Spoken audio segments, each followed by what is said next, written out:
판사들은 왜 술 마셨다고 감형을 해줄까? 오늘은 오해가 있을 수 있으니까 미리 말씀을 드리겠습니다. 술을 먹고 범죄를 저질렀을 때 판사들이 왜 감형을 해줄까? 이런 생각을 하게 되었을 때 적어도 판사가 나보다는 법을 더 잘 아는 것이 당연한 것이기 때문에 감형을 해주는 것이 올바른 판단이라는 전제를 하고서 생각을 해봤습니다. 그래서 오늘의 결론에 도달한 것입니다. 제가 이런 이야기를 한다고 해서 술을 먹고 범죄를 저지르는 것에 대해서 옹호를 하는 발언을 한다거나 하는 것은 절대 아니라는 것을 밝혀둡니다. 우선 저는 주치감형을 전체적으로 옹호하는 것은 아닙니다. 절대로 용서받지 못할 일들도 있습니다. 아이들을 상대로 한 성범죄 등이나 음주운전으로 인한 사망사고 등은 술을 먹었다고 해서 감형 따위를 해줘서는 안 된다고 생각합니다.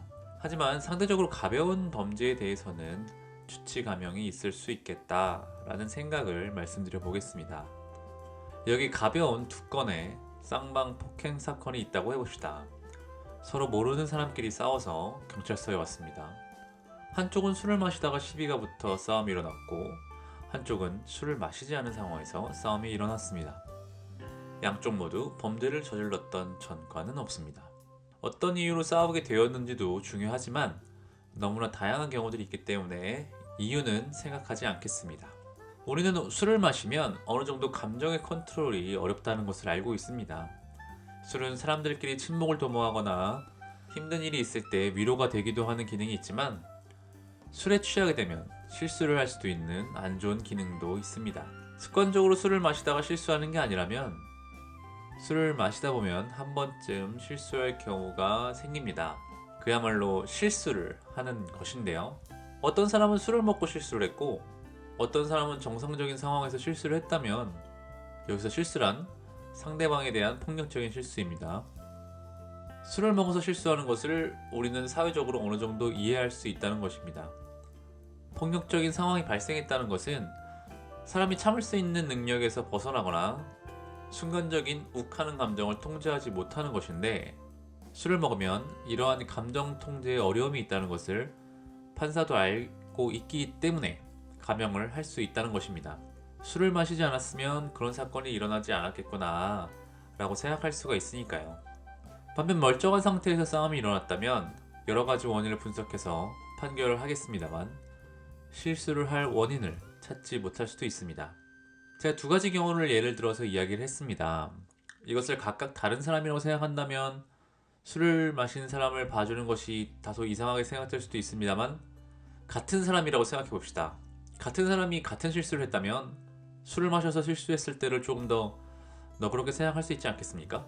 물론 판사들이 판결을 내릴 때 어떤 생각으로 판결을 하는지 저는 알지 못합니다. 어떤 케이스들은 판사들의 판단을 감정적으로 받아들일 수 없는 경우도 있습니다. 하지만 법에 따른 처벌은 감정이 아니라 법리에 맞게 해야 한다는 것을 저는 알고 있습니다. 그렇기 때문에 판사들이 옳은 판단을 한다는 전제하에 제가 생각해 볼 수 있는 근거를 생각해 본 것입니다. 오늘 하고 싶었던 이야기는 사실 주치감형에 대한 것은 아닙니다. 우리가 잘 알지 못하는 분야에 대해서 생각을 할 때 쉽게 저지를 수 있는 생각의 오류에 대해서 이야기해 본 것입니다.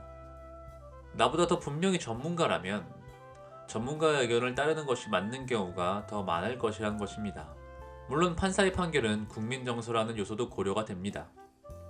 전 국민이 술 먹고 작은 실수라도 하는 것을 절대 용납하지 않는다면 판사의 판단도 바뀔 수 있습니다.